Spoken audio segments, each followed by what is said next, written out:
Page here.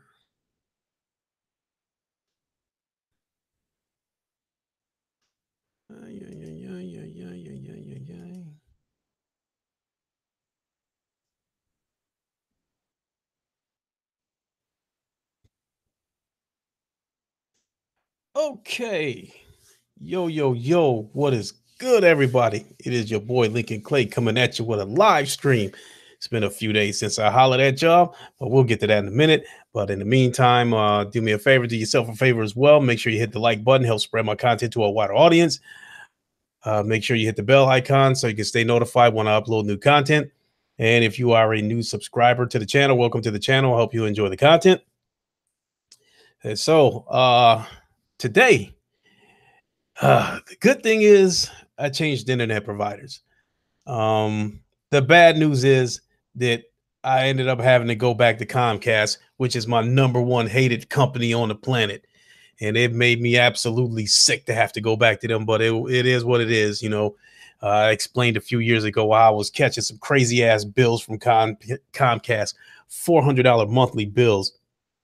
That shit was crazy. So I stopped fucking with Comcast and went to AT&T. Craig Harris, hey, what's up, man? I was just about to give you a shout. You know what? I ain't really got nothing going on, brother. You want to jump in here?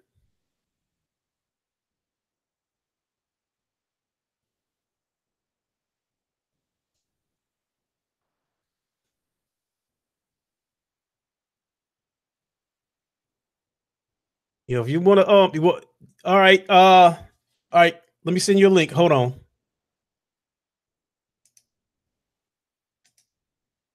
I'm gonna send you a link on Twitter.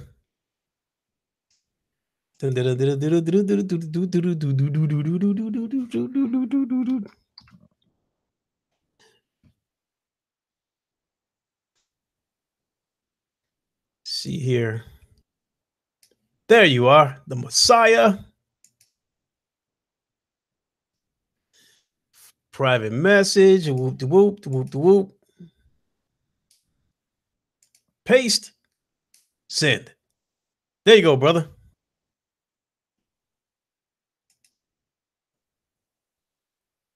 Yo, Eric, what's up? Glacier, what's going on? What's going on, y'all?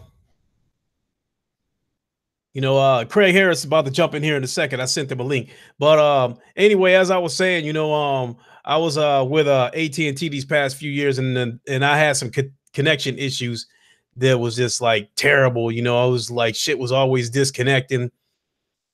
And I was paying them $70 a month for 18 megs. 18 megs down, and I couldn't even hit a single meg up. And so finally, I finally broke down, had to tuck my tail between my legs and go eat Comcast butt and tell them I was back.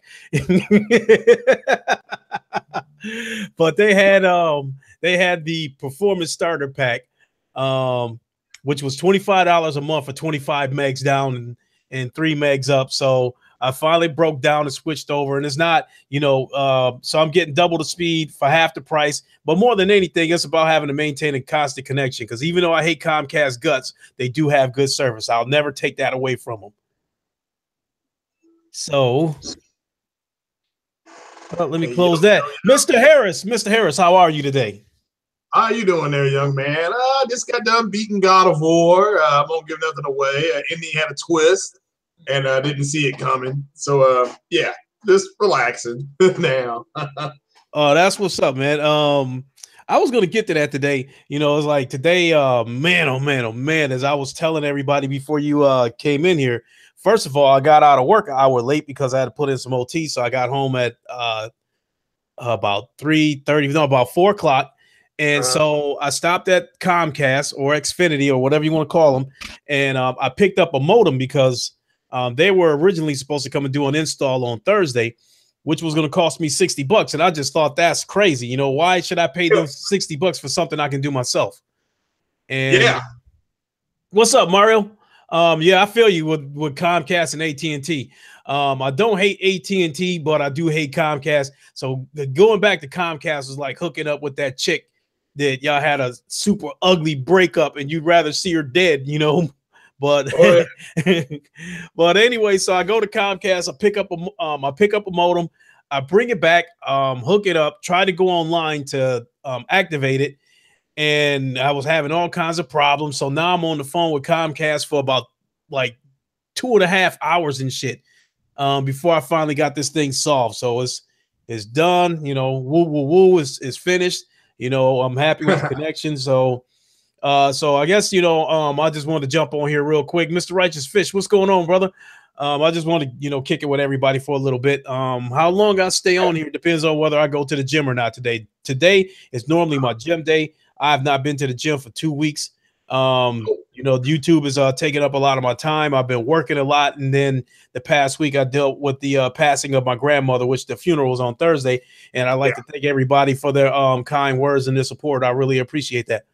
So it's been not to interrupt you, but I had I got a couple funerals to go to this week, God willing. So I had an aunt and uncle pass, one Friday night, one Sunday morning. So that's terrible. Were they on the same side of the family?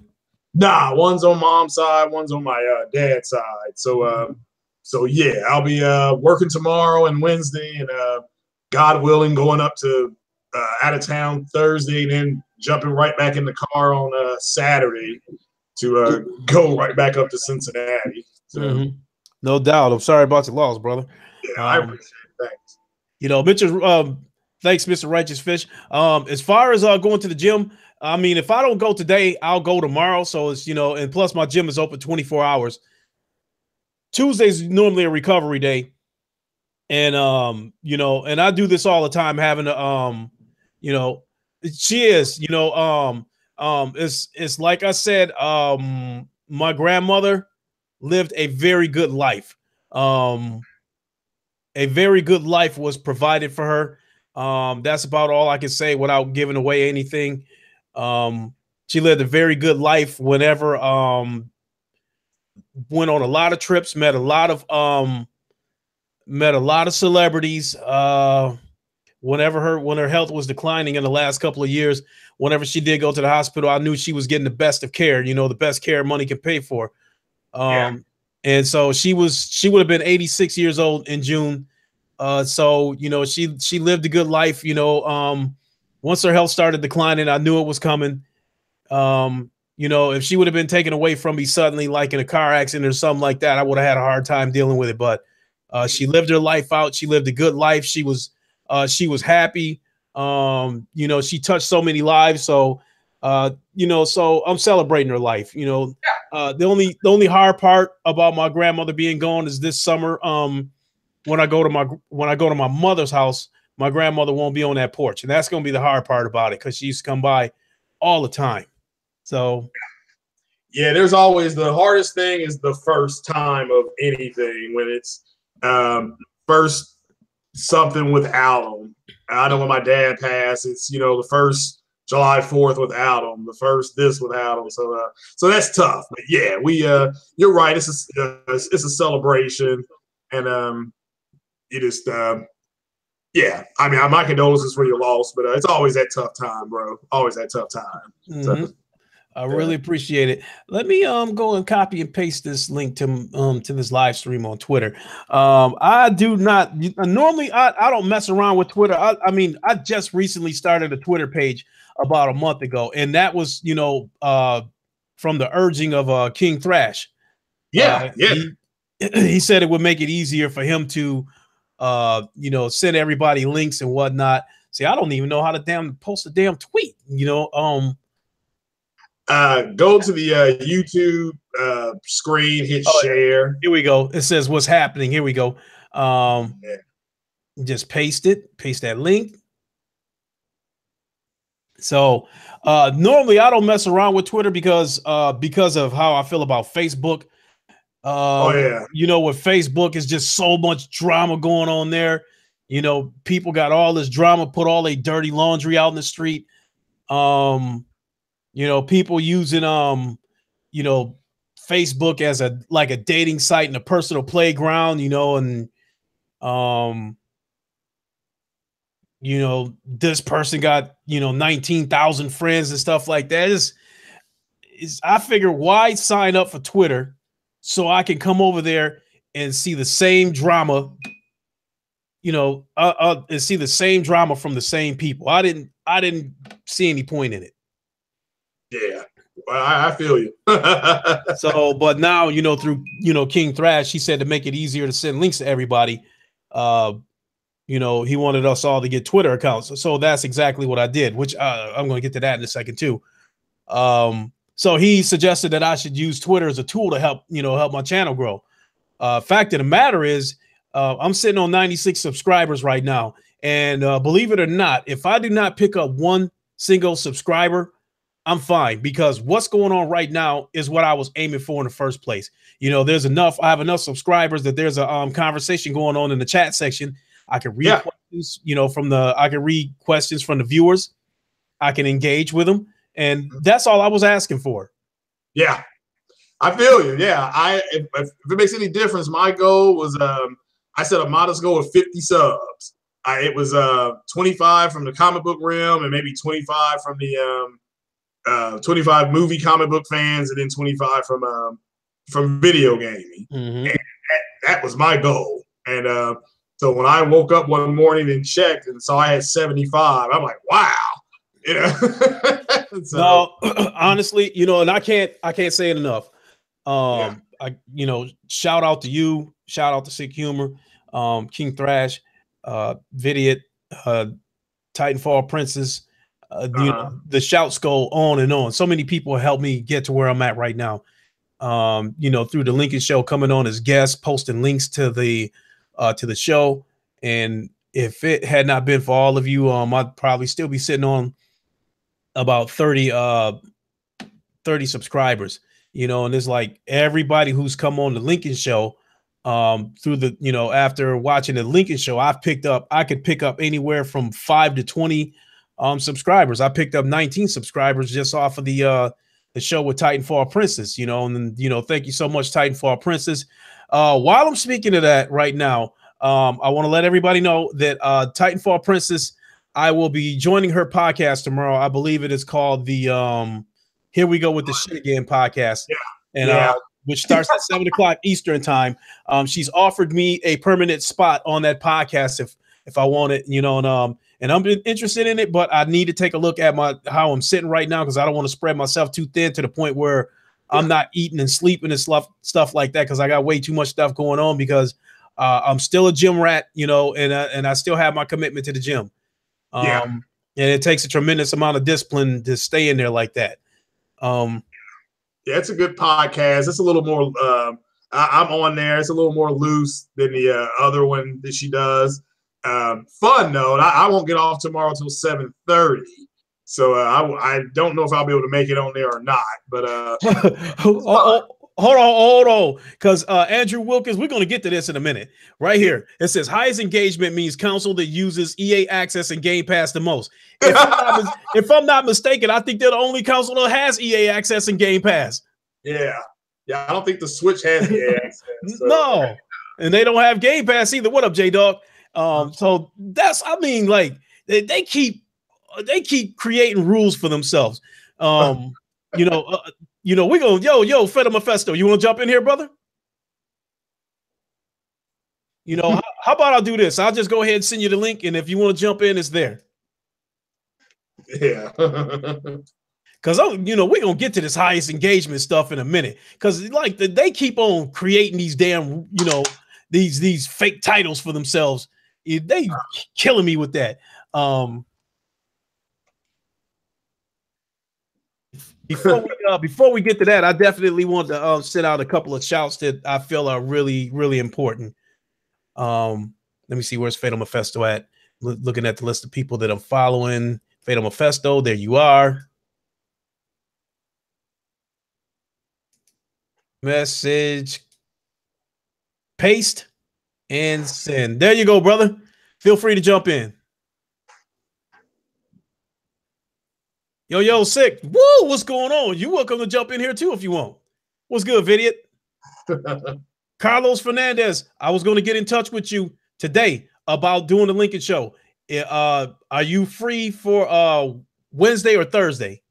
What's going on, Ryan? What's up, Ryan? Same thing. Same thing, Sick. I'll send you a link if you want to jump in here. I was just on with Fatal. I baked some wings and ate them and just kind of finished playing God of War. And I was like, all right, well, I beat that. So it's let me go ahead and jump back onto Elite Dangerous. And I wanted to check YouTube, and you were on. Like, oh, my man Lincoln Clay's on. So yeah. Yep. Pace, there you go, Sick. You're welcome to jump in if you want. First of all, I want to start with you. I want to start with you, Craig. I really appreciate you giving me a shout out.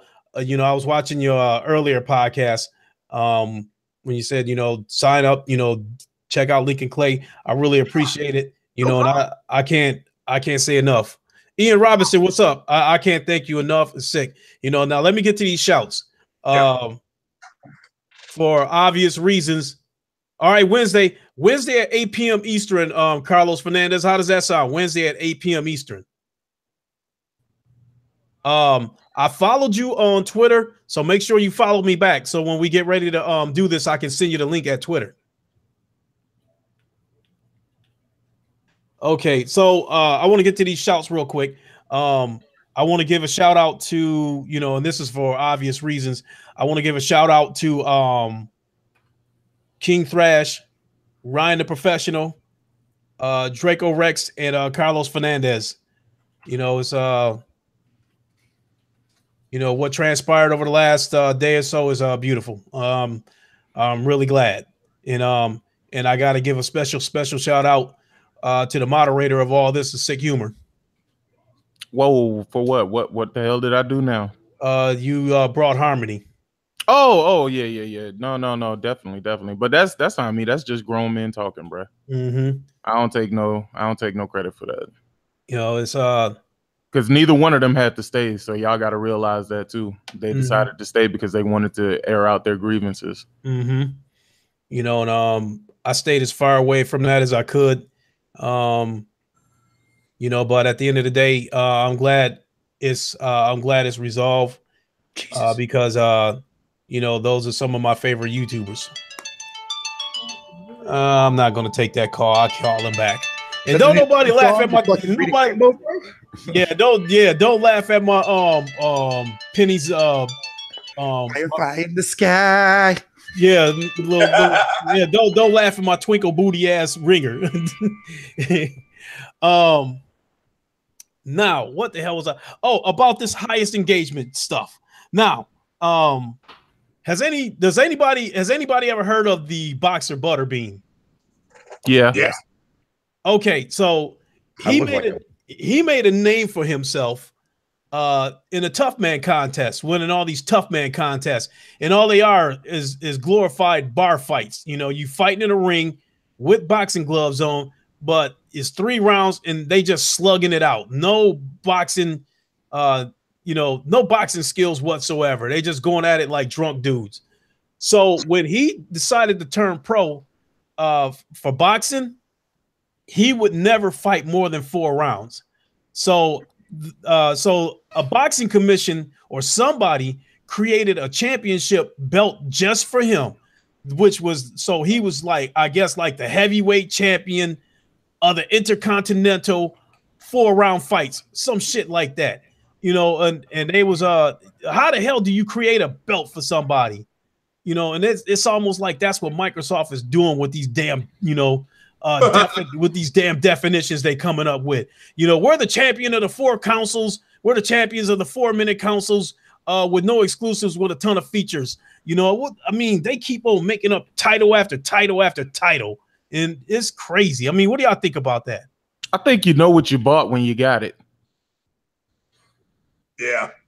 Again, user engagement numbers. That's everybody. That's not. I was saying this earlier on with Fatal. That is something that when you have shareholders and stockholders, that you share those numbers, because if I invest money in, say, a product you have, one of the meetings we're going to have is the engagement. How many people have you gotten this product out to? And you'll say, well, we've been able to engage umpteen many people.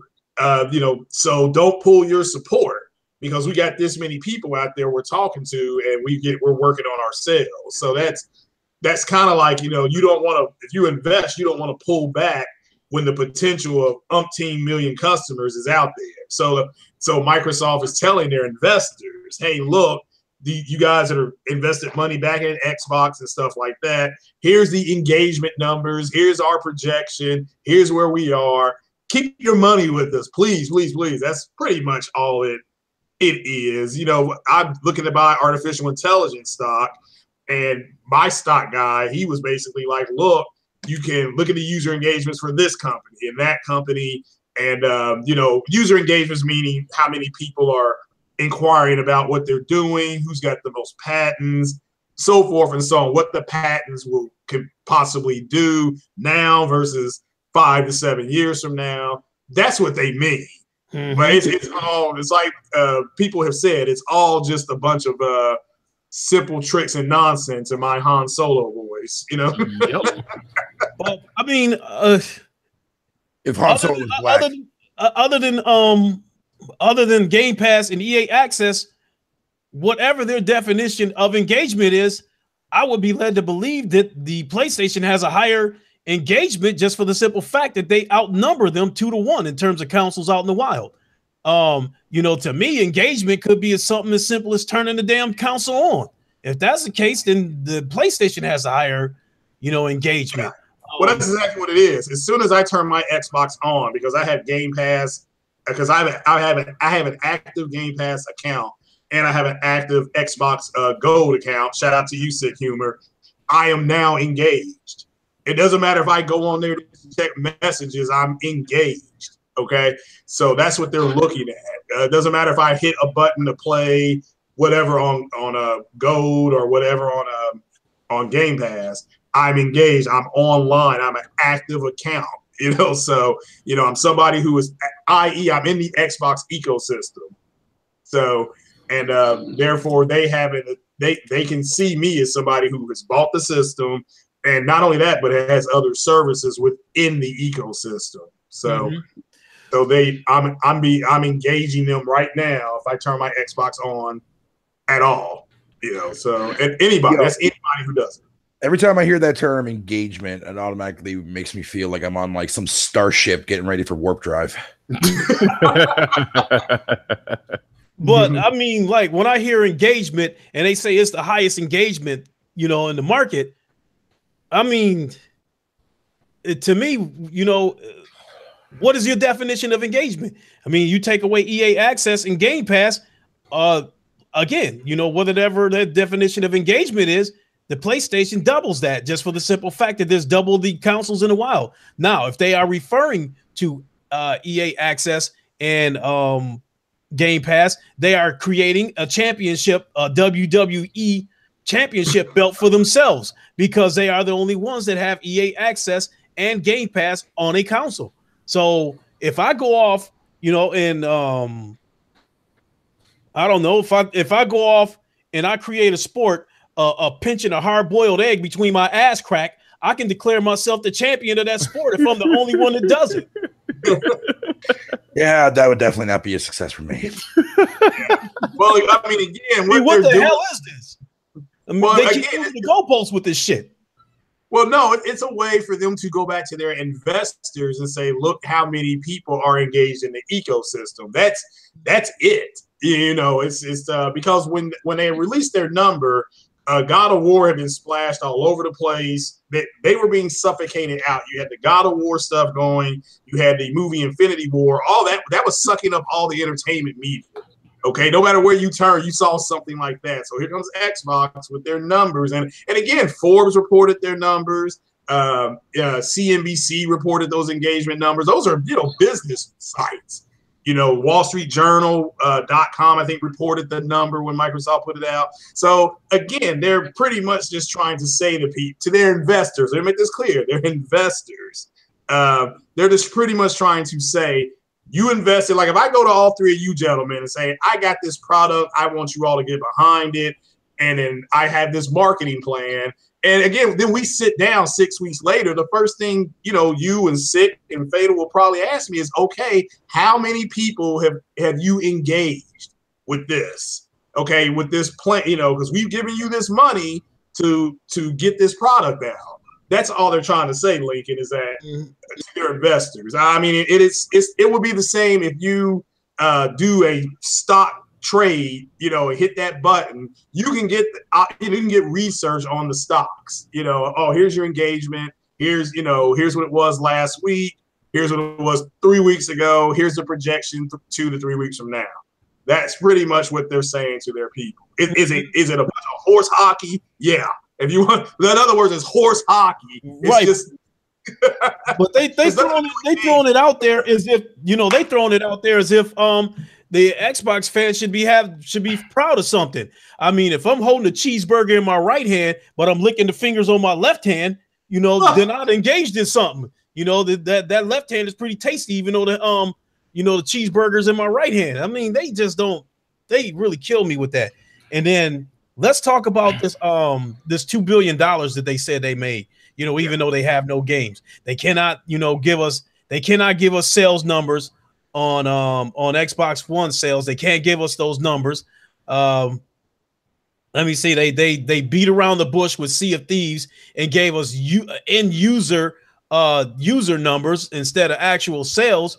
So you doing all this ducking and dodging and sidestepping and shit like that when it comes to the real stats, but yet you want to tell everybody you made $2 million, but you ain't got no games. So I've heard some of you guys talking about this in earlier podcasts, that you feel that they let that be known that they made $2 million, so the investors don't jump ship. Is that what it is? Yeah, that's exactly what it is. It's not only that, but look what it did to the quote unquote Xbox fanboys. It became like everybody's been saying, it became, okay, Microsoft. It's like they're going up to them saying, look, here's a check for $2 billion. So don't take our Xbox away from us. Don't sell to Oracle. Don't sell to Amazon. Look, you made $2 billion. Look, I mean, that's what they started to do, because they're in full panic mode. I mean, the tweets, the ridiculous, sick humor has covered it very well with the tweets to Insomniac, and then just all kind of garbage that they're coming out of their mouth. So their greatest fear, they're motivated by the fear of waking up and Xbox being sold. So that's why the number comes out. Okay, well said, Craig. Well said. So do you think the investors are keeping track of this so-called console war, and how we've reached this point where people are saying that if Microsoft doesn't do something this E3, they are done. They're getting off that Xbox ship. No. Do you think the investors are keeping an eye on this? No. With, possibly knowing that could seriously hurt sales if everybody jumps off the ship. Absolutely. They got checked for 2 billion stacks. They're gonna stick around. They'll stick around. Well, if you get a return on your investment, whatever it is, think of the people that invested in Marvel Studios. Those people are, you think those people are going to jump ship? How about the investors, not the actors, actresses, the sound guys and all that stuff. The little people that Marvel went to get a loan to open Marvel Studios. Those investors ain't jumping ship. I mean, it doesn't. If Infinity War had come out and it had a C rating, it still would have made the money it made. So y'all go ahead. But yeah, what this is not. I mean, if you give me investment money and I return your investment 2-3-fold, what are you most likely not to do? You're most likely not. You most likely will keep investing. Keep the money. We're making good money right now. One of you may say, "The heck with it. I gave you whatever, 200,000. You giving me a check for 380,000. I'm good. I doubled my money." But most of those investors, and it goes down to, I have stock in Microsoft, so when I see that number, I'm like, well, good. My stock should go up. So. But that's all it pretty much is. That's what your engagement numbers are. And you're going to see more stuff like that as we go down the line, especially at the end of each quarter when they report their earnings sheets come out. You will see that a hell of a whole lot more. Sony released their earnings sheet too, but everybody's still talking about Detroit demo and God of War and stuff like that. So it was pushed further down the line. Mm-hmm. It's sad. us being the end users, that's more or less what I'm concerned about. I'm concerned about what's in my hand instead of how many suits are in the office somewhere that I have no idea. Now, if Microsoft bombs this year on E3 and everybody jumps ships like they say they will, they only going to be able to hide, they're not going to be able to totally cover up these bad sales numbers.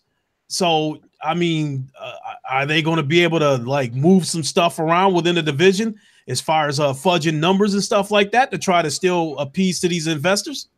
Oh no! Let me tell you something about investing, right?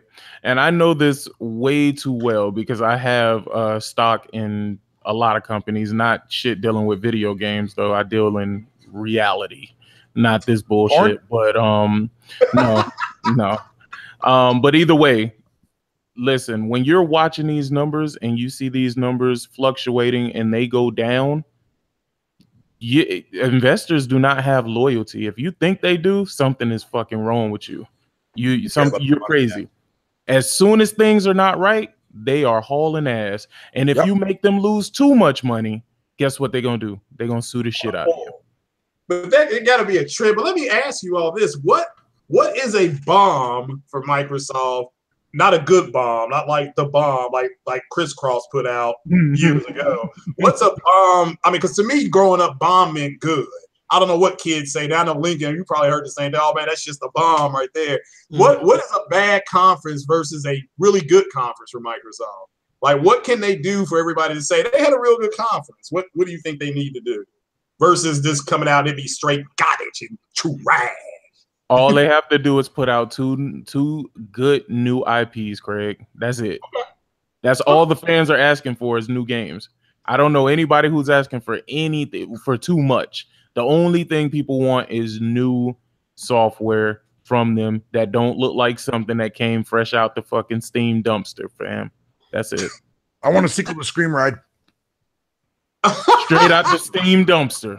Fatal is special. Fatal special. Hey, Fatal can get away. I am special. You gotta pamper me.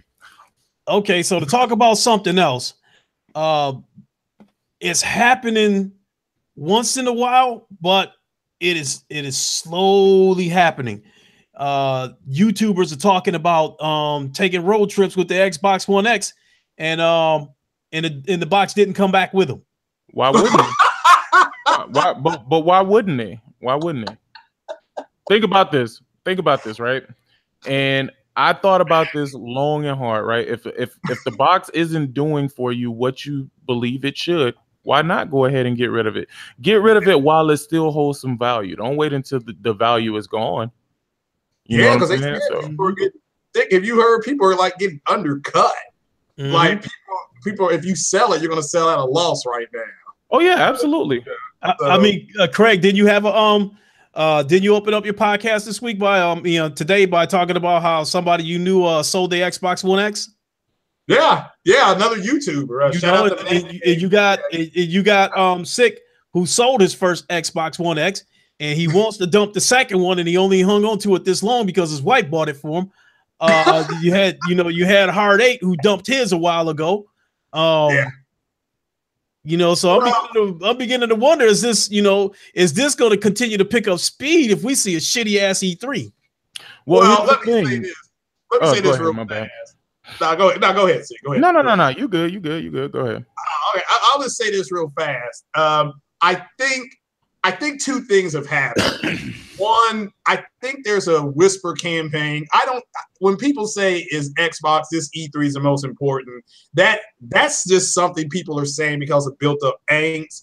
And number two, I don't, these guys are not going to get rid of their Xboxes. It's just them being facetious, hyperbole, whatever you want to call it. They have invested way too much blood, sweat, and bullshit into their fake console.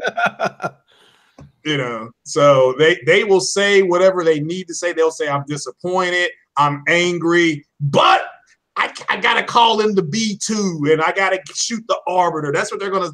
That will always bring them back. I gotta have the best version of some of these games. So what I hope Microsoft does at E3, they can walk out there and say, we're gonna remaster all the Mass Effects with all the DLC. and it's going to be $39.99, and we're going to try to push it to whatever 1440p, 60, whatever we can get this thing to, and then they can just walk off the stage. At that point, I'll be the happiest person ever. So because I love playing my Mass Effect games, but and I got all the DLC for every one of them, so even the skins. But I don't know what counts as good, because because one man's junk, another man's treasure. So to me, if they showed Ori and the Blind Forest or the new Ori, some gameplay of Code Vein, which I know is multi-plat, some gameplay of Black Desert, gameplay of Forza, that. Maybe a CGI trailer of Halo and a new Gears.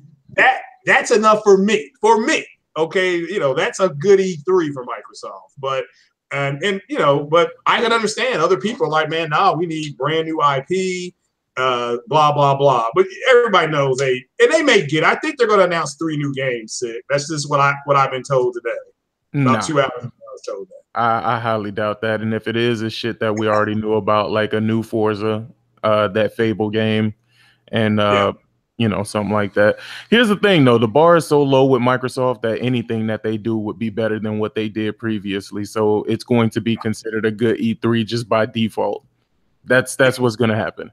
By default, it was better than what we got like last year. I mean, was last year bad? I thought last year they had a good conference. Not great. I thought it was good. Good in the sense of what? Well, how they, as far as the pace, What did they announce? The Forza Motorsports, the new Ori. Let's give it up for the new Ori at least. But give me that. At least give me that one. That was actually. Listen, I'll give you Ori, because everything I've seen about Ori is fucking beautiful, man. It's an amazing game. But I just like the pace. I like their pace last year. They just kept. They showed Metro. It had a giant 4K rat. What more do you want? You got the 4K chicken and pig on Sea of Thieves, and Metro, you got a 4K rat. So what else is there? What else is there? Well, that even if it was shown on the Xbox stage, I don't consider that their game, since it's a multi-plat. As a PlayStation owner, I know that sooner or later I can get that game on a PlayStation. And if it is 4K enhanced, if it gets the Pro patch, I'd imagine the graphics ain't going to be too far off from what they look like on the Xbox. Shit, you seen what you seen what talented developers can do. Oh yeah, it broke them. To me, the Horizon Zero Dawn started. That was the straw to me that broke the camel's back, because I hear more Xbox people talk about Horizon Zero Dawn than anything else. Yes, God of War and Spider-Man, they were the ones that nailed the coffin, but Horizon Zero Dawn's what threw them in there. Yeah, I'd probably say I agree. For Horizon Zero Dawn probably started the bleeding, and then you had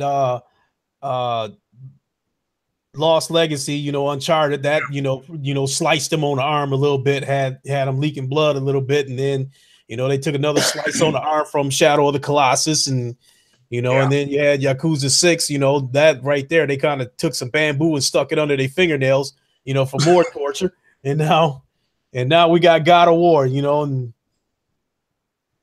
I don't know.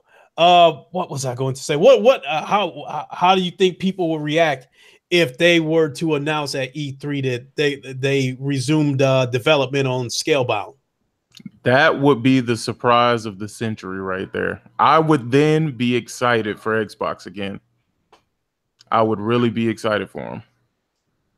Yeah, I don't think I think they really underestimated the reaction to when they canceled Scalebound. And it's not that they canceled it. It's when Phil Spencer said, quote, and it's a good thing. End quote. That's what got me. I'm like, all right, what are you going to put in this place? And wait a minute, how is this a good thing again? How is less better? So I'm just, that's what got me. As far as what threw me the curveball, that's when he said that. and then the single player games don't sell well or something like that, don't matter as much. And, it was just arrogance. He had a bad 2 weeks. I think that all happened in like a 2 weeks period. Like, man, he had a real bad 2 weeks, like Donnie Matrick. He had a bad day. At E3, he had a bad day. Yeah, it cost him dearly because I gave him the middle finger when he said that. I had already pre-ordered my PS4. And even though the Xbox was $500, I was already turned off by the DRM and no, you can't share games. No, you can't do this. No, you can't do that. And then did that little, we have a device for that. It's called a 360. I was like, fuck y'all. I went ahead and that just guaranteed that I wasn't going to buy an Xbox. At least I didn't when it launched. I got around to it, but yeah, that was like, fuck y'all. I'm getting this PlayStation. I'm good. Man, Phil Spencer was high, bro. Get that man a break, bro. He had just smoked a fat doobie, bro. He was out there, bro. Like when he said that shit, like he didn't mean what he said, but it just came out. His Phil Spencer forehead shaped like a fucking bong. I wonder how much smoke he got up in there. Definitely got those Xbox fanboys all high. Nah. You know what? And what was so funny is Porter Rock actually exposed one of those guys who was talking about exclusives before, and now this motherfucker ain't talking about exclusives no more. Now he's saying that exclusives were anti-consumer and shit like that. I was like, bro, come on, shut the fuck up. You only saying that because Microsoft ain't got no exclusives. If your masters, as Porter Rock said, if your masters had not sold or gave away all your exclusives to PC, then you would still be on exclusives. And he showed tweets from this dude talking about exclusives and how PlayStation had no exclusives, and now he's talking about some I just grew up, I've become enlightened or some shit like that.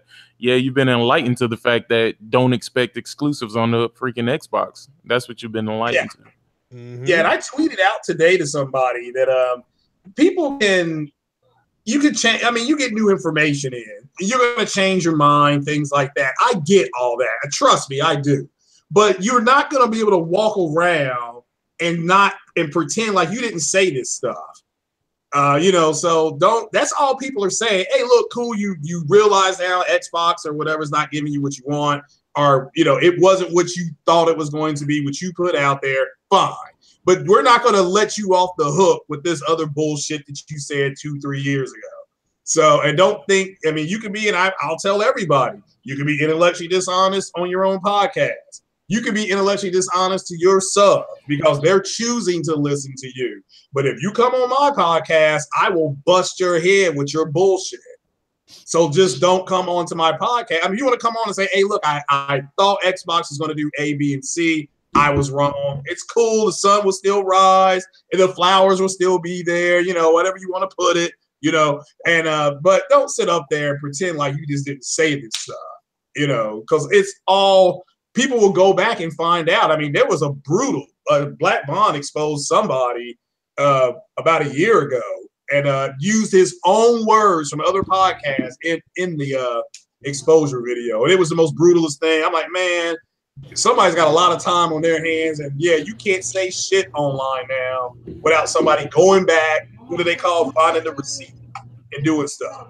Oh no, you got people who their whole sole purpose of being on YouTube is just recording videos. They record videos that other people do, and they re-upload them and use them for whatever purpose. Yeah. And I think, Sick, me personally, I said earlier that I just think you have 3 consoles out at this point, if you want to count the Switch as well. And I just have to count the Switch. The Switch is fucking it's rolling. But the Switch, the people who consume the media on the Switch and the ones that consume it on the Sony PlayStation, they consume it a similar way. In a sense that they bought the Switch because of nostalgia. They got the exclusives on there, Sony exclusives and things like that. Microsoft, if you prefer that console, you're the 1/3 out because 2/3 consume it pretty much the same way. Right. They let the multi-plat games come on there. Yeah, I understand Switch is I understand they're having issues with some of the ports and all that kind of stuff, but that's not what you bought the Switch for. You didn't buy Switch to play Doom in whatever settings, because you should know you're not going to be able to do that. So, but the people who are in the Xbox system, they feel like the way they consume the media, being the software, is under attack, because 2/3 of the people consume it pretty much the same way. So the websites reflect that, the magazines coming out reflect that, and they're like, well, we can't get no positive coverage. It's like, because you're the minority now. So you're gonna have to, and so that's why you see people with videos linking to say megaton news and huge news for Xbox, and you know, because they're trying to push out a narrative, but basically they're being suffocated down. They feel like the way they consume the media is being attacked. The way they play is being attacked. They want to come home, as stupid as I think it is, to get on a headset, shoot the Arbiter, stuff like that, call in the B2. I think that's ridiculous. But there's a lot of people who consume the media like that. So, and that's just the way I think it's going on. And so they retreated. They found a lot of people who think like they think, and now they're lashing out. Now Sony's anti-consumer. Now, you don't hear them saying about that about Nintendo. You don't hear console guys screaming, we can't play Star Citizen on our consoles because it's a PC only game. So somebody else talk, please. I don't want to take over the podcast. No, yeah, go ahead. Well, what you got for us, Fatal? Jack did always shit on a stick. You over there eating porridge? I'm actually eating my cookies. All right. Oh. Yeah. But as far as that engagement stuff goes, man, it's just fucking whatever, man. Fuck that fluff shit. Yeah. It's PR talk. Mm-hmm. Exactly. That's all it is. The funny thing about it is Microsoft has created a whole bunch of weird shit this generation to fit their narrative. They created some shit called True 4K that doesn't necessarily have to mean native 4K, right? Back. They created some shit called user engagement. Don't get me wrong. They didn't create user engagement, of course, but they did create that term in terms of consoles. And they even went as far as to say it's the console with the highest user engagement, even though there's absolutely no way that they can know that. None whatsoever. They have no way of knowing that. They don't have access to Sony's books. They don't have access to Sony's network. They don't have access to any of that information to make that statement, but they've been making flawed statements all the time. Mm-hmm. Year over year growth and that kind of shit. Now that's only a few things. They tried to push this narrative to say that exclusives don't matter, and the dumbass fanboys who ate that shit up, they should be kicking themselves in the ass right now. Why? Because they're only telling you exclusives don't matter because exclusives actually take money to make, meaning there's not some other third-party vendor out there funding projects. If I get you into the mind state that these games don't matter, then guess what? I can make the highest profit possible with the least amount of effort, because now I don't have to put effort into purchasing studios. Now I don't have to put effort into creating an actual game. You know what I'm saying? Like, they closed down the majority of their studios this generation. Mm-hmm. You know what I'm saying? And right after they close these studios, then they want to say, oh, well, exclusives don't have the same impact. Yeah, sure. Tell that to Zelda, tell that to Mario, tell that to Breath of the Wild. I mean, not Breath of the Wild, but tell that to Horizon Zero Dawn. Tell that to God of War. You know what I'm saying? Tell that to all of these games that are shitting all over these games as a service games that you're talking about. It's funny because they've turned these motherfuckers into their personal piggy banks. They've turned the Xbox community into their personal piggy banks. They're basically telling them that we don't need to give you shit. You're going to get everything from everywhere else and you're going to love it. And speaking of, piggy banks, and this $2 billion shit, I saw a video, I think it might have been from Griffin Gaming, and he, if it was him, he believes that Microsoft is just basically using the money they make from the Xbox division to venture into the PC waters again. Facts. And I think, if that's true, that is a big slap in the face. Yeah. No, it's Well, not. No, it's not. because they told them what they were doing. You knew what you were getting, right, Craig? Huh? You knew what you were getting, right, Craig? You know what you were getting? Yeah, you should. I mean, because you bought your ex, right? So let me ask you. I never got a chance to ask you. Shout out to J-Dub. I was able to ask him because he was in a sunken place at one time. I asked him, but when you bought your ex, what were you expecting? And this is not a gotcha question. I just really am interested in hearing about it from people. Oh, absolutely. Who what's tech well and stuff like that. So what were you expecting Microsoft? I mean, because it's been 6 months. The console's been out 6 months. So we have quantified data on what it can't do. What were you expecting when you went to the store, when you ordered it? Okay. All right. So basically, ever since 2015, Phil Spencer has been telling me, hey, we're putting more focus on first party titles. You know what I'm saying? He was talking about all of this stuff that they were doing. He also said that he wanted to get the hardware right. He's been screaming his shit all the fucking time, right? So we got the Xbox One S, right? Then we got the Xbox One X. They were telling us how much power they had. So what I expected from Microsoft is to put some effort into bringing forth compelling software to the console. I didn't expect going in to be playing nothing but multiplats. That was never what I expected. That was never what I thought was intended. That was never something that was even implied. It was never implied that this console would be a series of multiplats. That shit was never fucking implied. So what I expected was I expected them to bring more compelling software. Now, not pocket watching or anything like that, but knowing that Microsoft is a multi-$100 billion company, right?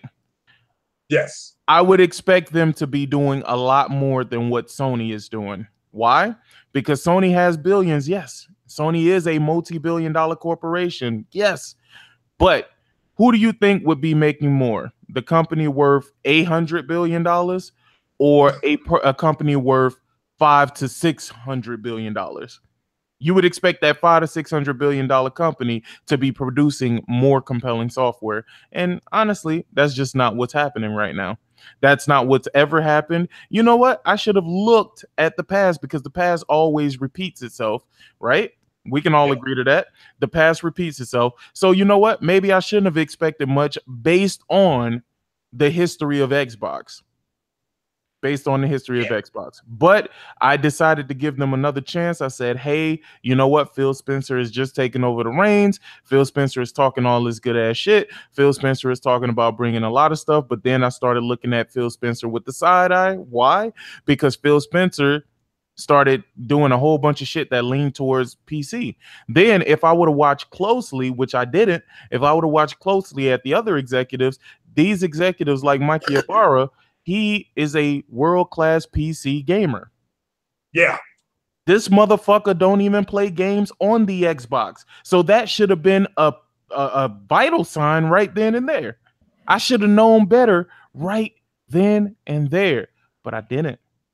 I didn't know better. You know why? I was naive. I was still hanging on that glimmer of hope that Microsoft would go back to the old golden ages of Microsoft and bring this software.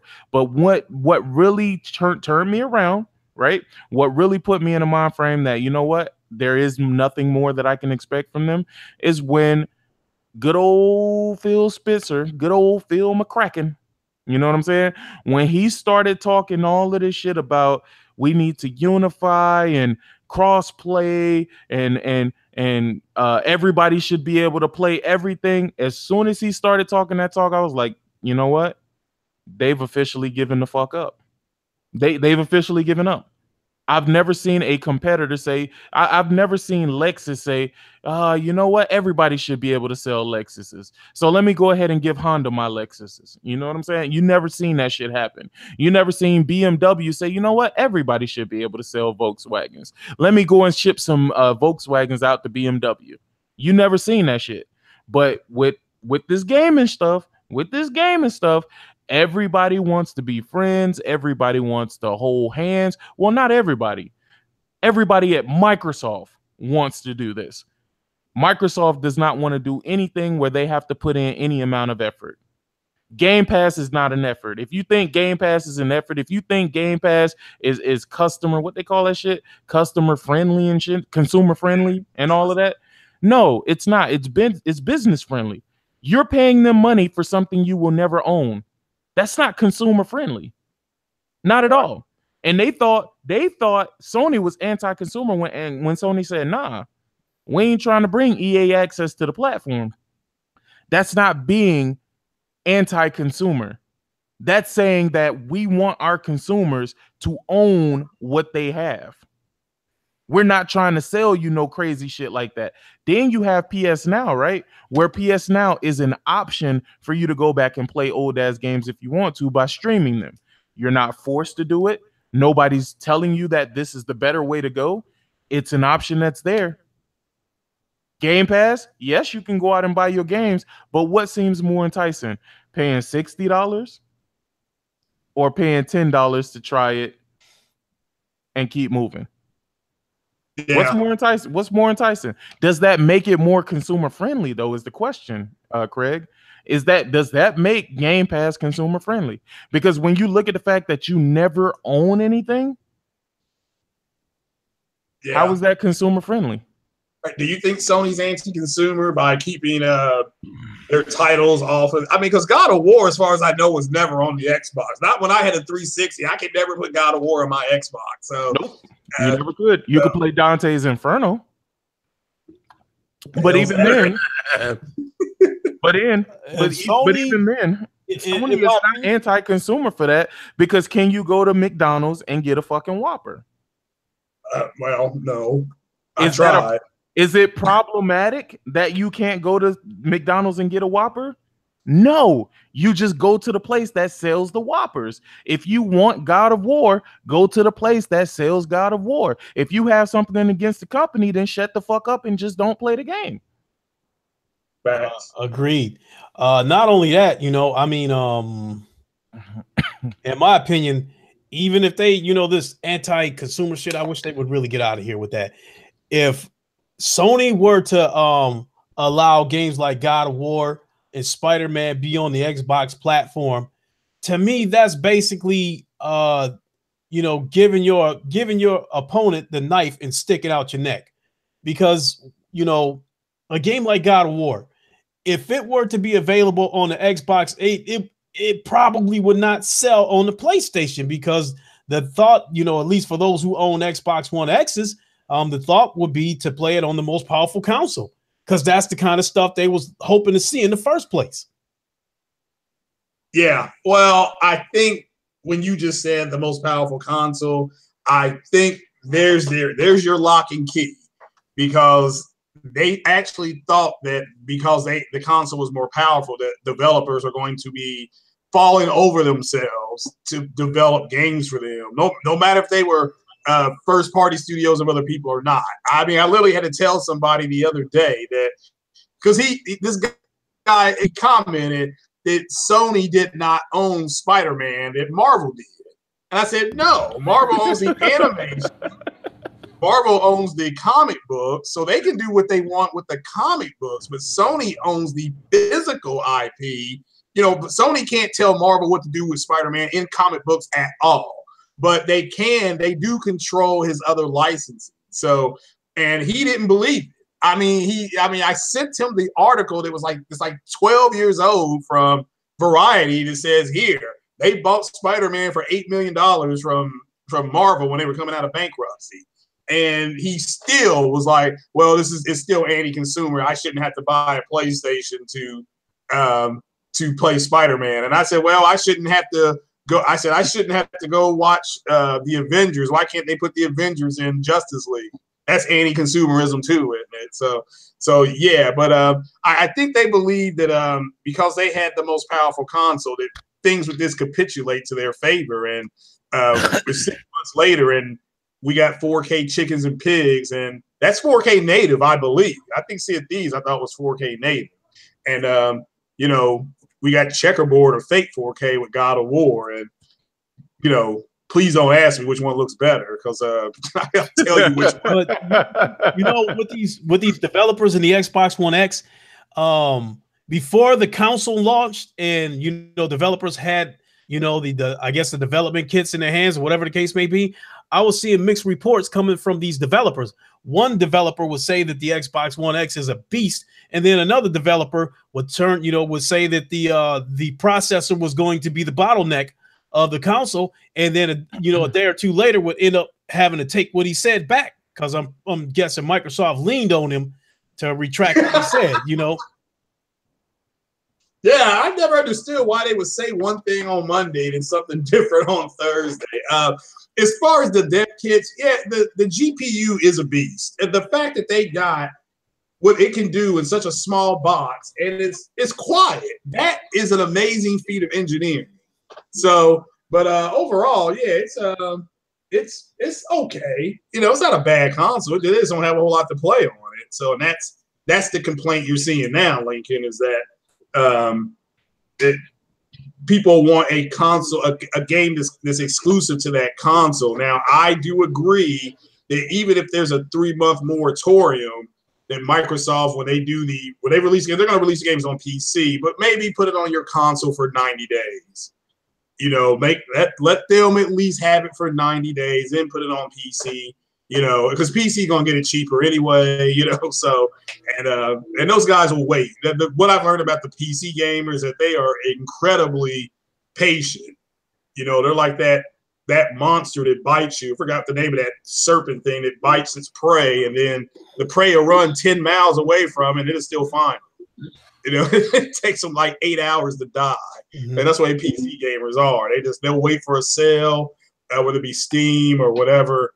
And they will pick it up for, you know, $20, you know. So, but yeah, I mean, that's just what I believe happened. So it's funny. Like I said, I'm a hot dog. I'm a chili cheese dog man with onion and relish, and I've been eating that and listening to these podcasts. Fucking gross. The bitching and moaning.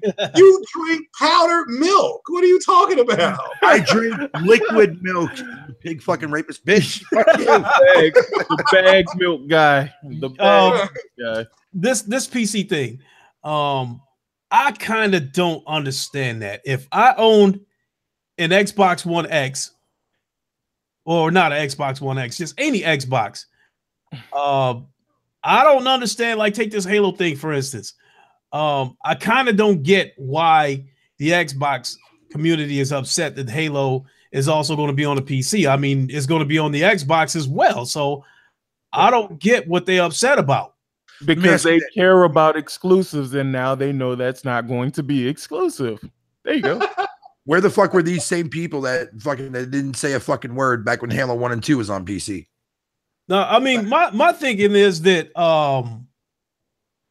I don't give two shits about PC gamers being able to play Halo, an old game at that, because I want new games, you know, not old games. So I don't care who gets them. You know, as far as, you know, I want new games. As far as that goes, I wouldn't care if the PC players was able to play the new games as well. It doesn't affect me. If I want it, I'll buy it. You know, PC gamers having access to it has no bearing on it. You know, has no effect on it to me. But while we're on this subject, do you think that they have good reason to be upset that Halo is going to be on PC as well? Nope. Yeah. Nope. Nope. They want bragging rights. That's all they want. That's all they fucking. Here's the thing. Have it. The thing is, they really care about all of this shit that they claim to not care about. That's the truth of the matter. They say they don't care about exclusives, but they care about exclusives. The only exclusives they don't care about now is the ones that they have no control over. You know what I'm saying? When they had Recore, when they had Quantum Break going to PC, they hated the fuck out of that. Why? Because that's one less game that they have to talk about. That's the fact of the matter. Yo, man. Now, all these people who hate exclusives, all these people saying that is anti-consumer. Guess what? Y'all the same people crying. So what's wrong with this? I mean, you know, exclusives are anti-consumer, so don't want any. Now, here's the thing. All of those diehard Xbox people, like you mentioned, Lincoln, Griffin Gamer, he's a Xbox gamer all the way, 1000%. And look at how he's feeling about what the fuck is going on. You know what I'm saying? Like, he's like, dude, why the fuck am I investing into the Xbox ecosystem if everything is going to PC? And he's like, yo, I'm about to build me a PC. Once he builds his PC, guess what he has no need for any longer? He has no need for that Xbox that he has. Yeah, and shout out to the guy I listened to, Matt's Gaming. That's what he did. I mean, he literally said the exact same thing, Sick. He's like, look, he can get something called a 1080, and then he can have his Xbox 2 experience like right now. Just have it now. You know, you don't have to wait whatever the Xbox 2 comes out. I'm not here to say it won't. I don't think it will, but okay, if I'm wrong, I'm wrong. Won't be the first time, won't be the last time. But ultimately, you're right. If you build a PC that can do 1440p, 60 frames per second, high settings, whatever, you're already surpassing, if you're a graphics person, the Xbox. So why wait? Why put that off and wait on Xbox? You can still play the same games.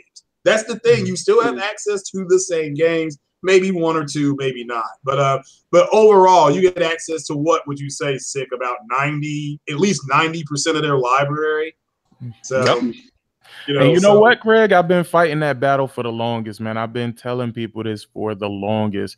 If you have a PC, or if you decide to build a PC, you have absolutely no need for an Xbox. That's just what it is. That's just what it is. All the majority of these Xbox 360 games that they're playing backwards compatibility, they're already on Steam and shit. Dirt fucking cheap. Dirt cheap. Because most of those games have already been ported. Now, there are a few like Red Dead Redemption that you can only get that type of experience on the Xbox One X. You know what I mean? But if you wanted to play Red Dead Redemption, you can also play that on your PC. I mean, on your Xbox, on your Xbox One S.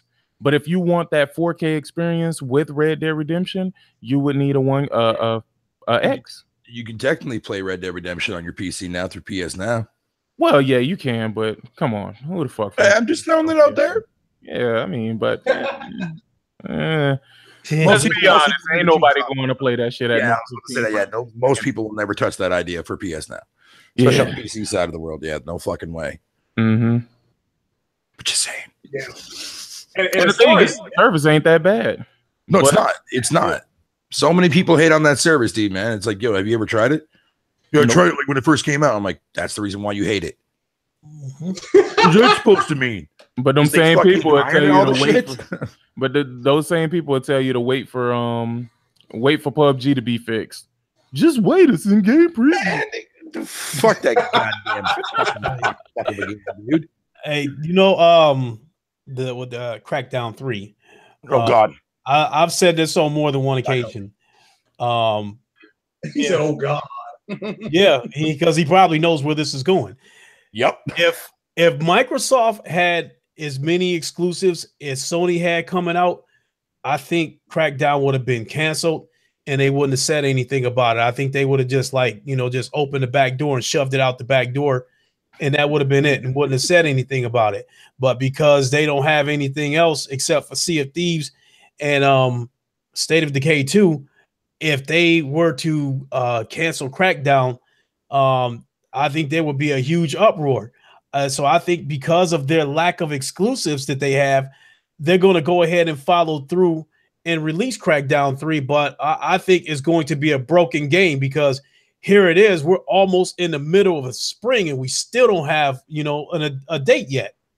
You know, when they told us back, you know, when they delayed the game back in September or whatever, whenever they made that announcement, they said spring 2018.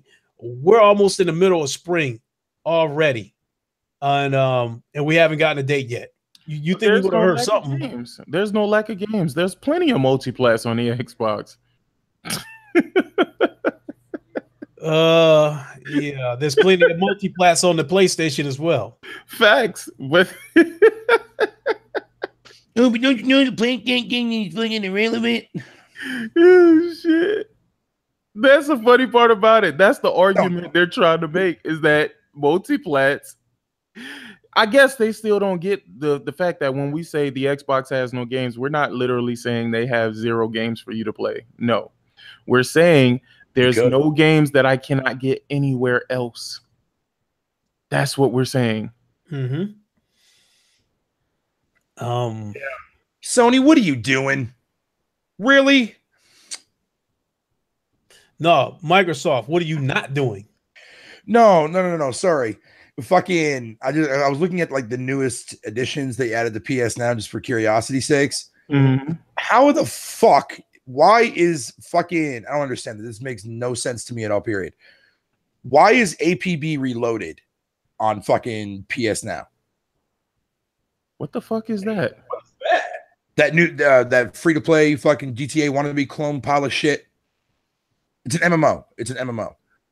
And it's free to play right now on PS4, but they added it on fucking PS Now. That makes no sense. For people who don't actually have a PS4. Mm-hmm. But it's also on PC too as well. Mm-hmm. Uncompetitive, I agree with you. I think Crackdown 3 won't be at E3 and will be quietly canceled later in this year.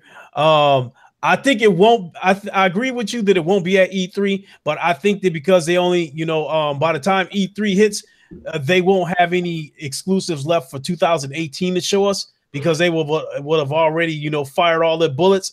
So they got to follow through with releasing that game. And it wouldn't be the first time that Microsoft released a broken game, and it won't be the last. So I think that's ultimately what's going to happen with Crackdown 3.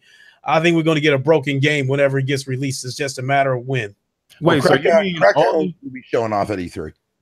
I was just gonna say, yeah, I think that Crackdown is actually gonna come out. Like, I know that's kind of crazy to think that it will, but I believe that it's coming out. Like, I just think that it's not going to be worth it when it comes out. But then again, that's just my own personal opinion. I could be completely wrong. I think after last year's showing and everybody complained about how it looks, I think they went back and fucking refixed and polished a lot more shit. I don't know. I'm hoping. No more humping cars. Yeah, but it shouldn't take this long. Definitely humping cars. It shouldn't take this long to pull out a paintbrush.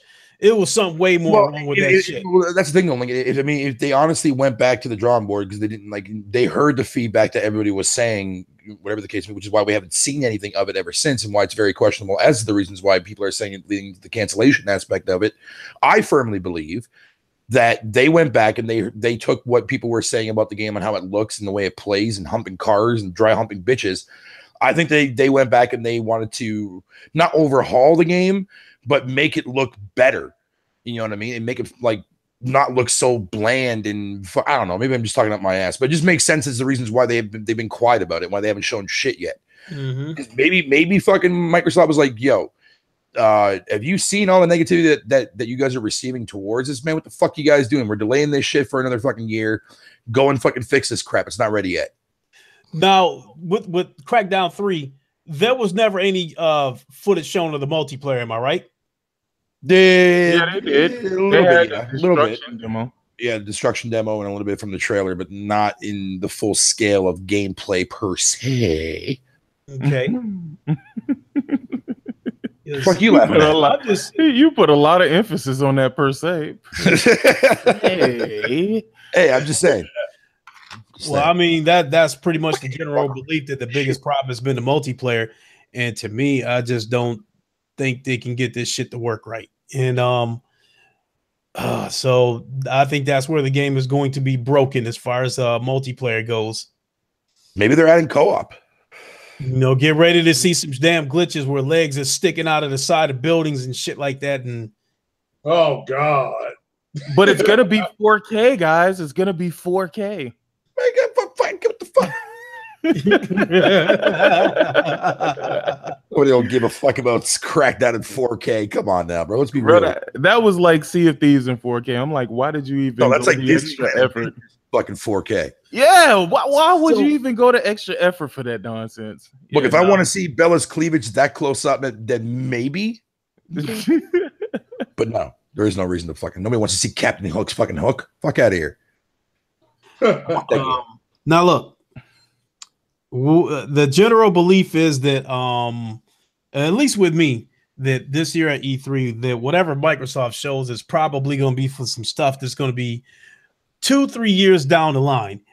If that be the case, wouldn't they be turning around and going back on what they said about how they're not going to talk about games that's 2-3 years down the line because of the Crackdown situation? I mean, wouldn't that kind of be hypocrisy? But what haven't they gone back on?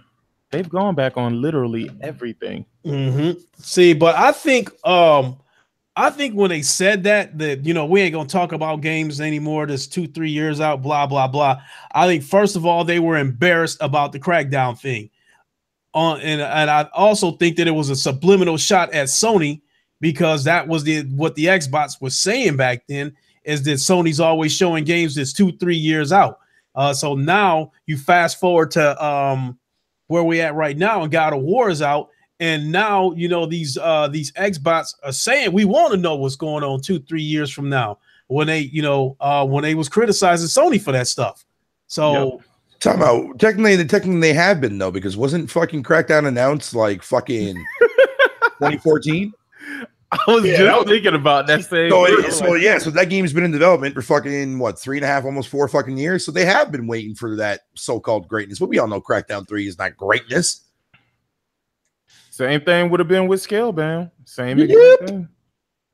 Too bad I can't say. Well, technically, with Sea of Queeps, they took fucking 4 years to deliver that shithole. Yep, that too. And look what's happened. The Kraken is lacking. Mm-hmm. I still think. I think I never played, any of the Fable games, even though I had them when I was burning my own games. I've never played any of the Fatal games. So based on the rumors that was going around about Fable coming back, about Fable Legends, Perfect Dark coming back, I think was there a rumor that MechAssault might be coming back? MechAssault? Oh hell no. Microsoft doesn't own those IPs anymore. No, there was a Mech game that they announced that was coming. I forgot what it was. Are you sure you weren't? Was it MechAssault? No. Are you sure you're not talking about that fucking game that recently just came out on Game Pass there last month? The one that I was gloating and playing the fucking shit out of? No. Not that one. Not the robot joint. No, not that one. So that's the only thing I remember them fucking announcing as far as any form of mech fucking assault games and shit like that. As far as Mech Warrior goes, no, Microsoft sold that IP off years ago. Yeah, the game was called MechAssault, and it was clearly a Microsoft Studio game, because that was the first thing you saw when you popped the game in on the OG Xbox. That they don't own the rights to MechAssault anymore. They sold it. Yeah, a long ass time ago. At least from what I remember. Interesting. They sold that shit a long ass time ago, which was fucking stupid in the first place, because MechAssault was the shit tits. But right. So where I was going with this is that to me it seems like are you sure, Mario? Let me double check. I might be thinking of just Mech Warrior. I think maybe. Okay, so let's just stick to Perfect Dark and Fable. Hey, Lincoln, real quick. I got to get the heck up out of here. I got to go and watch this Avengers once again. But definitely appreciate you inviting me to the podcast. And Craig, it's always a great pleasure to be with you, bro. And Fatal, thank you so much for inviting me to your podcast. Yeah, of course, anytime, dude. Yeah, I have to run into so much to the chat. Y'all been wonderful, man. I am out of here. Deuces. Oh, that's why I appreciate you coming in, brother. Absolutely. Okay, correct. I want to go ahead and correct myself. First of all, see you around there, fucking sick now, as always. Fucking glad to have you on my show earlier, dude. Appreciate that, dude. Was I right? Was I right about the Mech Assault? Because I remember hearing. Yeah. No, I stand corrected. Yeah, it was Mech Warriors. What I was thinking of. It wasn't Mech Assault, and apparently that is rumored to be. Like Mech Assault. Man, I used to play that game. Oh man, I used to play that game so many hours. So if they come out with a new Fable, a new Perfect Dark, and a new Mech Assault, dude, I'll fucking take it. Which is cool. But where I'm going with this is, to me, it has the feeling of Microsoft trying to stay safe and not wanting to take any chances on anything new. It's better than them fucking not giving us anything at all. This is true. If you want to play it safe, fuck it. Let them finish out this generation. Play it safe the next year, next gen. Fucking then fucking put your goddamn cards on the table, man, and show Sony that you can be relevant in this goddamn industry. Okay. So, you still with us, Craig? Yeah, I'm right here. I can stay for a few more minutes, and then I've got to throw some food on my grill for lunch tomorrow. I know what you mean. I ain't gonna, I'm not gonna be on too much longer myself. One of something's got to give. I'm either going to the gym or I'm going to eat, one or the other, or both. They doing shit, man. These shits are fucking not filling my fat ass up. Okay, so I think it's the general belief. It is definitely my belief that no more AAA titles are coming this generation. Would you two agree? Nope. From Microsoft, you think what? You think they're going to put out some more AAA titles next year? I wouldn't say directly next year, but I could see going into 2019, they might actually have something that's dropping. Well, see, that's a catchy one because that's the dream, though, Lincoln. That's the dream. Right. my thinking is not going to be any more AAA exclusives this generation. I don't think we're going to see them until the next generation. So what if Halo 6 gets announced this year and that drops fucking this year too as well? And my guess is it'll probably be a rinse and repeat. It won't be like the God of War thing where it's like a whole game built from the ground up. If anything, 343 like fucking, and I'm going based on that list rumor, but I mean I know it's pretty not true, but I would love to see Halo get an absolute fucking reboot because it fucking needs one. Got a question here in the chat. Akari Kyan, if I'm sorry if I put your name. Thoughts on Microsoft might get rid of Xbox in general? Not going to happen. I'm at the point that if they're not going to compete, they might as well get out of here. Nope, it's not going to happen. They're going to do their own thing. Just they probably won't. Especially with Game Pass. I mean, they got they're eyeing too big of a prize with Game Pass for them to get out of gaming completely. But as far as the console business goes, I guess I still stand on that one, that if they're not going to be competitive and give people a reason to feel good about the $500 purchase that they made, they might as well go ahead and get on out of here. Yeah, that makes sense. But I mean, I don't know, man. Microsoft can do their own thing, man. I can see Microsoft being their own little thing because, like, I mean, and I said this over and over and over and over again. They have nothing to fucking use as an advantage to compete with Sony. And it's going to always be like that going forward. I mean, like I said, and I'm referring back to last generation. Yeah, sure, Sony had a fuck up slide at the very beginning of that fucking console generation, and Microsoft got fucking lucky at the beginning. But look what happened when Sony turned their shit around. That number fucking crept up super fucking fast, man, and even surpassed it at the end of the console fucking generation last gen. Microsoft does not have the full deck of Yu-Gi-Oh cards to go up against fucking Sony. Period. Sony is like fucking Pegasus, and fucking Microsoft is like a wannabe loser that just got into fucking playing goddamn fucking Yu-Gi-Oh cards. They don't have the right cards. They don't have the right setup to go in. They don't. No matter what they do, Sony is dominant in more territories and will always be that way. The only territory that Microsoft is definitely close to being dominant with Sony alongside them, creeping up very, very closely, is North America. That's it. Japan, no market there whatsoever. And no matter what Microsoft does, they are never going to capture that market. And it's already been proven with their last two iteration of consoles, with the OG and the 360. Xbox One is also just fucking further proof of that.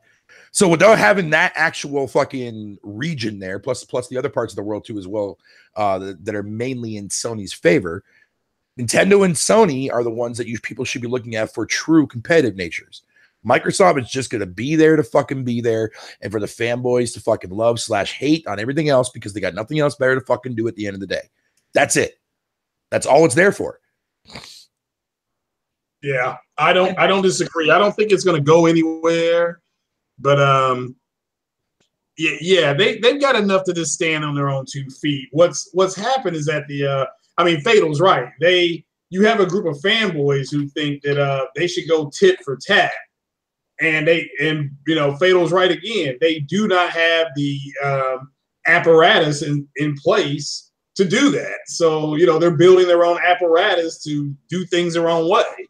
Yep. And and that makes more sense to me. There's going to be 100 million consoles sold here in the next 3 to 6 months, and they're not Xboxes. They're going to be the Nintendo system and the PlayStation. So why not make an apparatus that allows those people to sign up for a service and then play the game? Now, I don't think we'll see it on PlayStation, but I think we'll see maybe they can get it on Sony TV, maybe, and Samsung TV and Vizio TV. Can they do something like that? Yeah, and that's what they're going to do. It's just going to be an app. See, here's the thing, right? Sony, fucking, with their dominant, with their platforms, whatever you want to call it, and they are that solo, right? They have nothing that can branch off the outside from their own products, such as like their phones or their handheld devices, whatever. Which I do see an actual future handheld coming out of Sony soon. Maybe even this year. We'll see when I announce. Who knows? People want it. We'll have to wait and see. But Microsoft, despite their actual hardware themselves, all they really have to piggy bank off of as far as any form of extra cash from themselves is their Windows platform. Which is why I tell people, which is why I don't get upset about Microsoft also putting a focus on PC gaming as well, because they should have been doing that since the very original OG Xbox. And they tried. They tried twice. They tried once during the OG Xbox. They didn't fucking have a big, they didn't favor them at all in any shape, way, or form. They tried it again during the 360 for games for Windows. That backfired on them with games like fucking Halo 2 and also with games like fucking Shadowrun, Gears of War, that kind of stuff. That now they managed to find their footing within that platform, but base it on their actual newest Windows model with their WMP bullshit, right? That Windows Universal Platform bullshit. Mm-hmm. And that is actually helping them. Now, and I do agree from a consumer standpoint that definitely it's going to lose a lot of sales on the Xbox side of the actual perspective of things. And I do agree with that 100%. However, not everyone cares about that fucking PC platform as a whole, or not many people out there, a lot of people out there don't give a fuck forever installing Windows 10. I know I would never fuck with Windows 10 because that fucking platform is shit. But with that said, however, though, the Xbox brand, and for a console wise, is just going to be there for those diehard console related people that will never ever touch a PC a day in their life because they don't care about that platform. Now, I do agree with everybody wanting to go out and sell their X and upgrade to their own PC, whatever the case may be, but that is a consumer's choice, right? But you could also have your fair share of individuals that will only ever game on consoles, and they just happen to like the Xbox ecosystem more than Sony's ecosystem, right? It all boils down to preference wise. But it's smart for Microsoft to release their own first-party games fucking on both platforms in the long haul, because they don't have the audience like Sony does. And Sony doesn't have any other platform outside, like as I mentioned before, from their phones and their handheld devices that they come out with themselves that can actually pull in a bigger size audience. And we already know their handheld division will never fucking top what Nintendo does. We already know that, right? So Sony is this dominant, straight-up platform on its own. Nothing else leeching off of it, none of that crap like that. Where Microsoft does have both the hand from the console perspective and they also the PC perspective. So why not merge both of them together? It just makes perfect sense from a business standpoint. To us as consumers, yeah, it could be that's technically debatable. But in the long run, though, that's going to help Microsoft in the long run, though, especially when it comes to their fucking first-party software. And we've already seen that numerous times. But at the same time, it's not like Halo Ultimate Edition, or not Halo Ultimate Edition, sorry, Gears Ultimate Edition or Gears 4 was a colossal fucking flop selling wise on the Xbox, because it wasn't. If you're going based on estimated numbers on VG charts, Gears 4 sold almost close to fucking 4 million on the Xbox One, and that's not including PC sales either. Yeah. So there is an audience there. There is an audience there that do want these games, but they want to experience it from a console level standpoint. I agree. Yeah, I don't disagree with what he said, and Fatal's right. If they burn 20% of their audience, but they get access, they acquire access to maybe 40 to 50% more new people, they'll take that burn all the time. Absolutely. I mean, it's just the way it Absolutely. be. They'll be foolish not to do it. Especially in modern fucking age 2 as well, where Microsoft is really fighting up a humongous uphill battle for themselves. Sony doesn't have to worry about shit because Sony is a well-established company and they're known worldwide. Microsoft, however, though, Microsoft has always been a North American territory-centric fucking focus as far as their actual platforms are concerned, especially back when they were just making Windows and games for Windows and shit back then before they even stepped foot in the console race. So Sony has everything in their fucking favor no matter what generation they're in. Last gen proved it too as well when they caught up with Microsoft and literally stood neck and neck with them. Microsoft got lucky with that generation, man. Mm-hmm. Not like I said, I'm not saying that Microsoft can never sit there and never actually have another successful generation. That's not what I'm saying here. But what they're doing is it just makes sense because they have nothing else that they can do in order to compete with their own competition, being Sony. There's nothing that they can do because Sony already has all those cards already played out, and they're always going to keep that hand in play. Mm-hmm. That's exactly what's going to happen going forward in every generation going forward. So Microsoft needs to find another way to say, hey, you know what, man? We know damn well we're not competing with Sony anymore because they can't. They know that. They're not stupid. They see it. Everybody fucking sees it. Sony fans fucking see it. Except their fanboys online in this little corner that I agree with. I agree with you on that. Yes. And you have people saying, well, they're not competing. It's like, well, look, they're just going to do something different. And yes, if you are expecting to consume the media the way the Nintendo guy, I guess you want to call him that, and the Sony guy does, if you think Microsoft is going to still engage you like that, that's not what they're going to do. Nope. I do think that Phil Spencer is not lying about them having to get their infrastructure in place and then get their studios ready, then get the games ready to come out. I think he's telling the truth. I'm hearing people now saying it's going to take 3 years. Which is that's about correct. Now, to be fair, Craig, and I agree with you 100% on that. If they are going to do something like that, that's fine. But you know what, though? At least when this time around at E3, at least tease that shit. So that way players will have a reason to hold on to their Xbox One consoles going forward because they got shit that they know that's coming out in the future-wise that is going to excite them. That's all they got to do. Sony's been doing that ever since the fucking PS1. So why can't Microsoft do it too as well? Microsoft sure the fuck did it last gen. Mm-hmm. It's not hard to do. It's all they got to do. Just tease it, announce it, put a title card up there. Fucking Nintendo did it last year with Metroid Prime 4.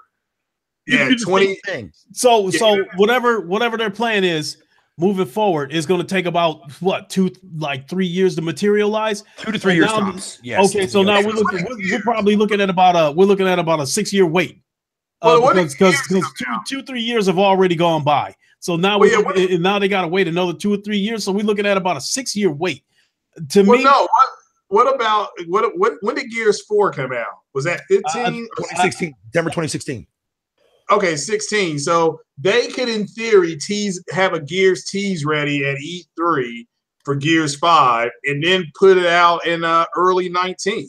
Yep, that's all they got to do. Yeah, that's all they have to do. Just say, spring 19, then have a Halo 6 trailer with nothing but Master Chief. This all you show is Master Chief, even if it's CGI. And we don't care. Yeah. No, but see, but that's the thing, though, Lincoln, man. As long as they confirm that they're working on shit, whether it be Perfect Dark, Fable, fucking some new IP, I don't give a fuck. Just tease that motherfucker. Let people know it's like, hey, we got this coming. Now we're giving you a reason to hold on to that system. There's a reason why every year when Sony announces new shit and we don't see it for another at least 2 to 3 more years down the line, but we still hold on to this PS4 because of that very given reason. Yeah, and let's be honest. These years go by fucking super fucking fast. We can all agree to that. So a lot of these times when we have to wait 2 to 3 years for a certain game to come out, look how long I had to wait for it for fucking No Man's Sky. Fucking 4 years until that motherfucker finally dropped. Yeah, it went by super fucking fast. My whole thing is that, the hypocrisy of the whole thing. When they first announced Gears of War, when they first announced God of War, stuff like that, and they criticized Sony's for this stuff being 2 years away, 2 years out. Well, Sony always does that. They always announce stuff 2 years out. They don't give dates, blah, blah, blah. So it went from, to me, last year, the narrative went from, we got the world's most powerful console. We have the best lineup of games. You Now we have know, the best multiplats. you know, and now it went from, and then as we got closer to God of War being released, now it went from, okay, why can't we have this games? This is anti-consumer. And now the God of War is out and already cracking their heads open. Now I'm seeing people, I'm seeing YouTubers who used to talk about multiplats and this and that and that and this. Now they're talking about how what we can learn from God of War, what Microsoft can learn from them. You know what that was though, Lincoln. No man, was the fact that everybody fucking on the Xbox side who was saying that shit had way too much fucking hope invested into Microsoft, and it came back and it bit them in the ass. And you see it on a daily basis on Twitter. I know you see that shit on Twitter too as well, because I see you fucking reading that shit. You see it every day by the way people talk in podcasts. They put too much fucking faith in that shit, which is why you saw people like Zaire fucking drastically change his fucking motivations towards his company into something that he doesn't give a fuck about anymore, that he has distrust in now. And all that shit like that. And it's amazing because this is going to be an actual influence going forward for these actual fucking, not only just from developers and standpoint, but console manufacturers too as well, because no one's going to ever want to fucking fall flat in their face like Microsoft did this generation. No one's going to want to witness that. Sony's never going to want to ever fucking do something like that, which is why they took that rain check of actually double downing on first party. So that way for the first 3 years, we will see extravagant fucking games going forward in the PS fucking 5 era. So all throughout the whole entire life cycle of the PS fucking 5, we're going to get constant fucking quality fucking shit from Sony's first party games, because they saw what Microsoft was doing. They know that Microsoft fell flat in their fucking face. Sony got lucky with that shit, but the only reason why, not even lucky, because true diehard PlayStation fans know that Sony never releases their big hits until 3 years in. Everybody fucking knows it. If you're a diehard and you pay attention to how Sony fucking does their shit every generation, it's clear as bells. Microsoft rushes all their new shit out fucking out of the gate first, then they got nothing else for the rest of the generation. And they have to rely on exclusive content, which is what they did last year, which is why if you look at the last 5 fucking years, or no, the last 4 years after their fucking release of Halo 3 came out, nothing. It was all third-party exclusive shit, man. Well, Microsoft sat back and made nothing but fucking Kinect trash. That was it. Good point. Yeah, and it's just a matter of, yeah, you're right about the hypocrisy, but being a hypocrite works for them. Yep. Will they come out on some of the podcasts and say, you know, I told people that are sub to me, there's not going to be a Salem witch trial, Nuremberg trial for these guys. You know? So get that out of your heads. Just go ahead and pour you a cold drink and listen to their podcast and listen to the constant bitching and moaning. And you don't have to comment. You don't have to say a word. You can just be like, you know what? Nothing these cats said was correct. Nothing. So, and that should be enough. That should be enough. That's enough to discredit them. That's enough to, and you know, they're just like, you know, because Fatal's right. We know Sony, because they're like, well, Sony's already shown everything they're going to have. And it's like, well, they haven't given us release dates. So the next crippling blow is coming, is going to be the release dates of the Days Gone, the Ghost of Us, Death Stranding, yep. Death Stranding. All that's going to get release dates into 19. And I heard somebody say to you today or yesterday, well, you know, Kojima's game is going to be a PS5 and PS4 game. So what he is saying is that he must know that PS5 is coming by 19 or 20, because all reports coming out about Kojima's game is that it's about 80% done. Now, whether that's true or not, I don't know. But I've seen if it's 80% done, then it's going to be released in 2019. Well, the thing that made me open up that whole can of worms to begin with is that when the Xbox One X was unveiled last year at E3, you know, the Xbox was so certain that this console was going to turn the tables and you know and help Xbox get off the mat so they can battle Sony. Also, there's also another humongous fucking thing too as well that a lot of people keep forgetting about when it comes to the Xbox One when that fucker launched, man. Remember one thing that Sony had over Microsoft at the launch? Not because of its price factor, it's because the Xbox didn't launch worldwide fucking at launch. Remember, that shit was North America and Europe in 2013 in some countries, and it didn't launch until fucking September 2nd, 2014, a whole entire year after in other territories. Japan didn't get it until I remember that. But even if it would have launched globally at the same time that the PS4 did, do you really think it still would have been a close match with that console? No. It wouldn't have been a close match. But here's the thing. The point is that it would have definitely, if that system would have launched everywhere in Europe and not released a year later, fucking in some territories, in some countries in Europe, yeah, I think those people would have definitely had a more tougher decision to make from at the time. You know what I mean? Because you got to remember, at the time, remember when PlayStation launched, remember back when everybody was calling it the indie station because they didn't really have a whole lot going for it. Resogun and fucking a couple of, that was it, right? At least on Xbox, you know what I mean? You had Dead Rising 3 there, you had Rise, they announced the Master Chief Collection, fucking the following E3 in 2014. Halo 5 was also announced that same year too as well at GDC.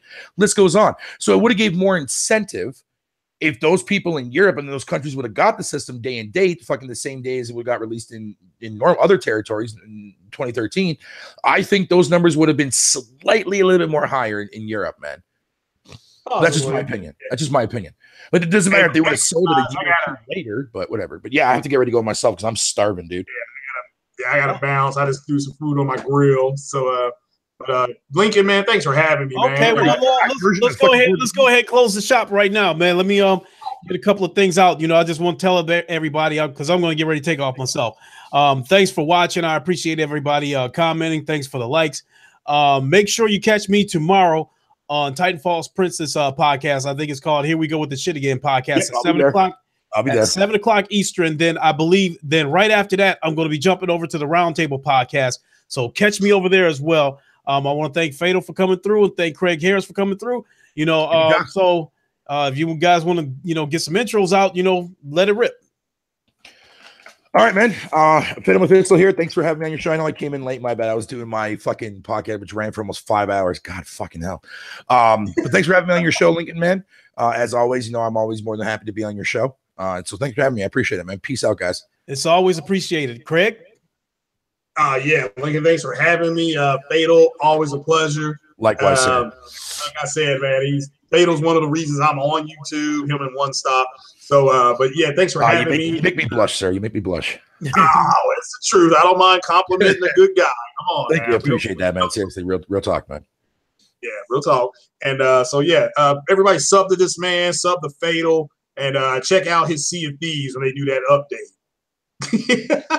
Well, why are you gonna throw shade at me like that, bro? I'm looking forward to playing with you too. I'll play it.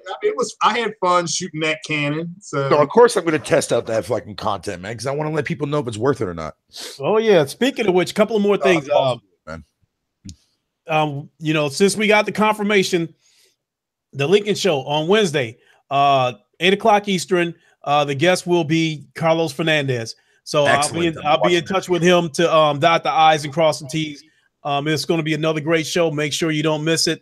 Also, now that I've switched cable providers and I've got double the speed for half the price, I plan on testing it. So at some point, I will probably do a live stream. I don't know what it'll be, whether it'll be MLB The Show, GT Sport, God of War. I'll figure out what it is. But at some point, sometime this week, I'll do some kind of live stream. Maybe I'll do some on PlayStation VR.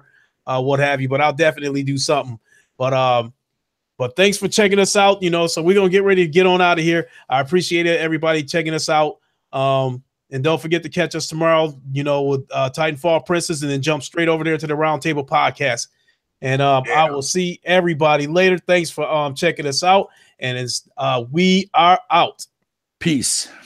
Peace. Later.